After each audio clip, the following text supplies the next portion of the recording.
Well, if Boris Johnson was hoping that the initial report into lockdown parties in Downing Street would draw a line under the scandal, he was clearly mistaken. The summary of findings by Sue Gray, a senior civil servant, is heavily critical of Number 10, and a growing number of Conservatives have been openly hostile to the Prime Minister, despite his apology and his promise to look in the mirror and learn.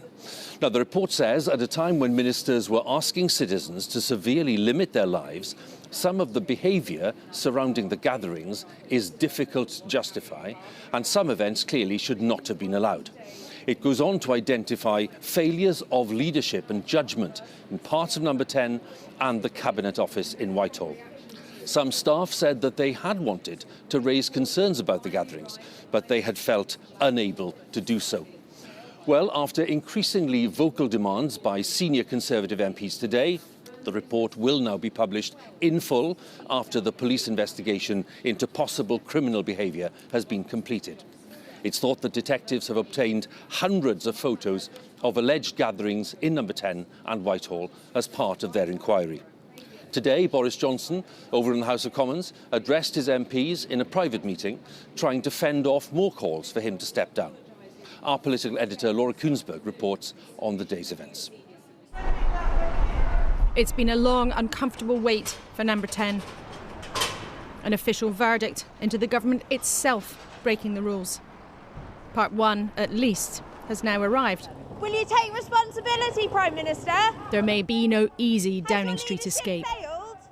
The blonde head and red box you can spot from the sky, arriving for a moment Boris Johnson's enemies believe could be a reckoning. Prime Minister. Thank you very much, Mrs. Speaker. He started with another apology. Firstly, I want to say sorry. And I'm sorry for the things we simply didn't get right, and also sorry for the way that this matter has been handled. And it's no use saying that this or that was within the rules, and it's no use saying that people were working hard.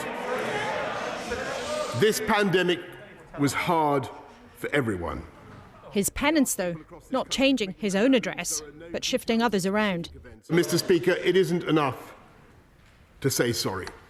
This is a moment when we must look at ourselves in the mirror, to do, Mr. Speaker, and the job that this government was elected to do. Mr. Speaker, I get it, and I will fix it. The findings are grim for Downing Street. Ms Gray found a serious failure to observe the high standards expected, with too little thought given to what was happening across the country. There were failures of leadership and judgment by different parts of Number 10 and the Cabinet Office. She found excessive consumption of alcohol that's not appropriate in a professional workplace at any time. And some staff who'd wanted to raise concerns about behaviours felt unable to do so. This may not be the full and final version, but the conclusion is clear. A number of these gatherings should not have been allowed to take place or to develop in the way they did.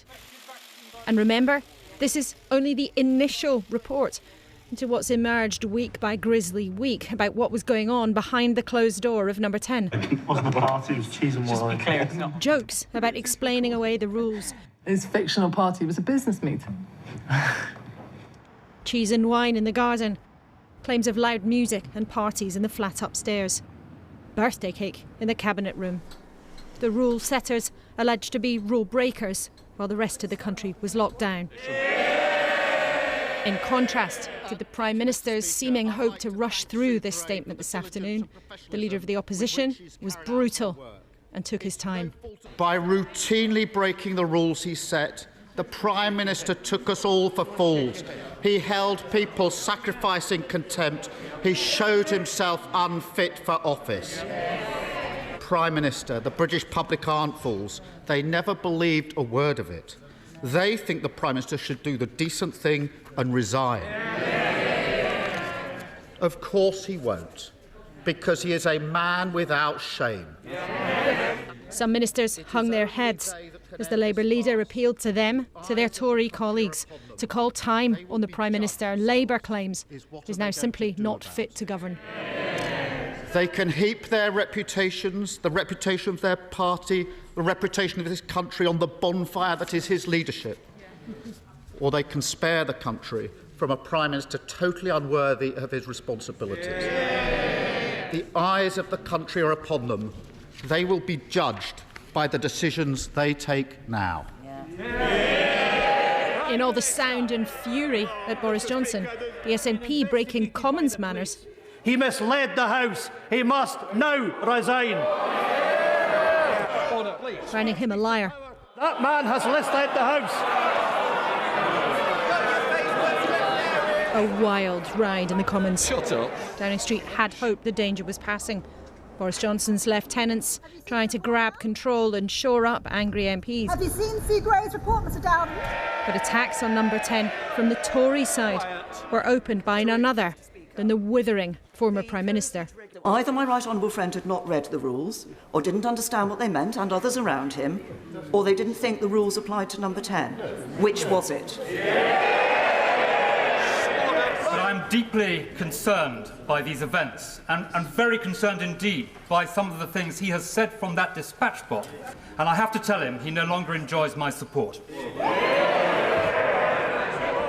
It seems a lot of people attended events in May 2020. The one I recall attending was my grandmother's funeral. I didn't hug my siblings, I didn't hug my parents. I gave a eulogy, and then afterwards I didn't even go to her house for a cup of tea. I drove back 3 hours from Kent to Staffordshire. Does the Prime Minister think I'm a fool? No, Mr. Speaker, and I want to thank my honourable friend, and I want to say how deeply I sympathise with him and his family for their loss. Disbelief on the faces of some of Boris Johnson's own side. Despair across much of the Tory party. Fatigue, perhaps too, at weeks and weeks of this mess. But there is not yet a resolve to see the back of the man who won a historic majority, with a promise of change. Not tonight, not yet. And here in Downing Street tonight, Laura's joined me. Two things, Laura, maybe that viewers are mostly focusing on and maybe we can talk about now. The power in this very brief report and what that means, and of course where it leaves Boris Johnson at Number 10 tonight. Well, first of all, in terms of the report itself, and we'll just keep an eye on that car, who knows who it will be delivering to Downing Street here tonight. In terms of the report itself, it's not so long ago that actually Boris Johnson was standing in the Commons saying, well, I think everything was fine in Downing Street. I think all the guidelines were followed. And yet here we are, a couple of months later, with an official verdict in black and white. This report may only have been 12 pages long, but it had one big, difficult, damning conclusion, that there was rule breaking at the top of government while millions of us were following the rules locked down during a national emergency. Now the police will investigate, and several events that the Prime Minister himself was at will be part of those investigations. Now there is no world in which that is not something that is serious, difficult and damaging for Downing Street. That is absolutely clear.